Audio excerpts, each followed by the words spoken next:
শেখ হাসিনার বিচার যতদিন হবে না ততদিন কি শেখ হাসিনা গণহত্যাকারী না? গণহত্যাকারী, কারণ মানুষ জানে যে সে গণহত্যা করছে, তাই সে গণহত্যাকারী। এই একইভাবে যে জামাতে ইসলাম বা এই যে রাজাকার, এদের তো ইতিহাস এরকম। বাংলাদেশের মানুষ জানে এরা কি করছে।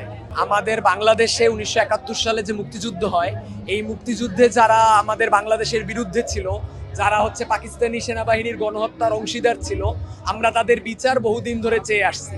তারপরে আওয়ামী লীগ আমলে আমরা কি দেখছি, একটা বিচার হয়েছে যেটা নানা রকম বিতর্ক আছে।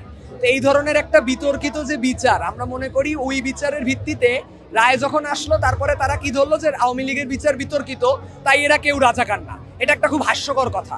কারণ দেখেন, এই যে যাদের বিরুদ্ধে ওই বিচার প্রক্রিয়ায় যাদের বিরুদ্ধে অভিযোগ আসছিল, এরা সবাই বিভিন্ন চিহ্নিত রাজাকার কমান্ডার, বিভিন্ন বাহিনীর সাথে সংযুক্ত, বিভিন্ন মাত্রায় অপরাধের অভিযোগ তাদের বিরুদ্ধে আছে। সো তাহলে এখানে কি হওয়ার কথা ছিল? হওয়ার কথা ছিল যে আপনি জুলাই পরবর্তী সময়ে রাজাকারদের পুনর্বিচারের আলোচনা আনবেন, আপনি তাদেরকে সুষ্ঠুভাবে বিচার করবেন, বিচার করে তাদের ন্যায় বিচার অনুসারে যে শাস্তি হয় সেই শাস্তি দিবেন অথবা দিবেন না। কিন্তু কি হইলো, আপনারা দেখেন এই যে এটিএম আজহার, জামাতের একজন নেতা, তাকে হচ্ছে তার বিরুদ্ধে এরকম মামলা চলতেছিল, তাকে হচ্ছে মামলায় মুক্তি দেওয়া হলো। তার এই মামলাটায় তারকে যে মুক্তি দিল, তাকে মুক্তি দেওয়ার প্রক্রিয়ায় রাষ্ট্রপক্ষের উকিল কে ছিল? রাষ্ট্রপক্ষের উকিল ছিল এমন একজন লোক যে হচ্ছে কিনা জামাতের হয়ে আগে আরেকজন যুদ্ধাপরাধীর পক্ষের উকিল ছিল।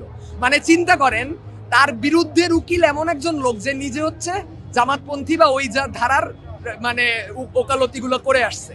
সো এই যে একটা প্রক্রিয়া, এই প্রক্রিয়াটা অনেকদিন ধরে চলতেছে। এরই ধারাবাহিকতায় আমরা দেখছি আজকে বাংলাদেশ ইসলামী ছাত্র শিবির, তারা হচ্ছে এখানে একটা প্রোগ্রাম করছে জুলাই নিয়ে এক্সিবিশন। সেই এক্সিবিশনের মাঝখানে তারা তাদের যে নেতা, এদের অনেকের যাদের বিরুদ্ধে যুদ্ধাপরাধের অভিযোগ আছে, এদের অনেকের ছবি টাঙায় তাদেরকে সেলিব্রেট করতেছে, যে ওই বিচারে তাদেরকে একটা শহীদ হিসাবে উপস্থাপনের চেষ্টা করা হচ্ছে। এখন দেখেন, আজকে শেখ হাসিনার বিচার যতদিন হবে না ততদিন কি শেখ হাসিনা গণহত্যাকারী না? গণহত্যাকারী, কারণ মানুষ জানে যে সে গণহত্যা করছে, তাই সে গণহত্যাকারী। এই একইভাবে যে জামাতে ইসলাম বা এই যে রাজাকার, এদের তো ইতিহাস এরকম। বাংলাদেশের মানুষ জানে এরা কি করছে। সো এরা আজকে যে বিচারের রায় অমুক তমুক এগুলোর পেঁচায় আজকে তারা এখান থেকে কোনোভাবে পাশ কাটাইতে পারে না। এবং আমরা খুবই লজ্জিত বোধ করছি ঢাকা বিশ্ববিদ্যালয়ের শিক্ষার্থী হিসাবে যে আমাদের ক্যাম্পাসে এরকম এই স্বাধীনতা বিরোধীদের পুনর্বাসনের একটা চক্র চলতেছে, এবং এই জন্যই আজকে আমাদের এখানে অবস্থান। For more updates, follow us on Facebook, subscribe our YouTube channel, get the latest update on www.daily-sun.com.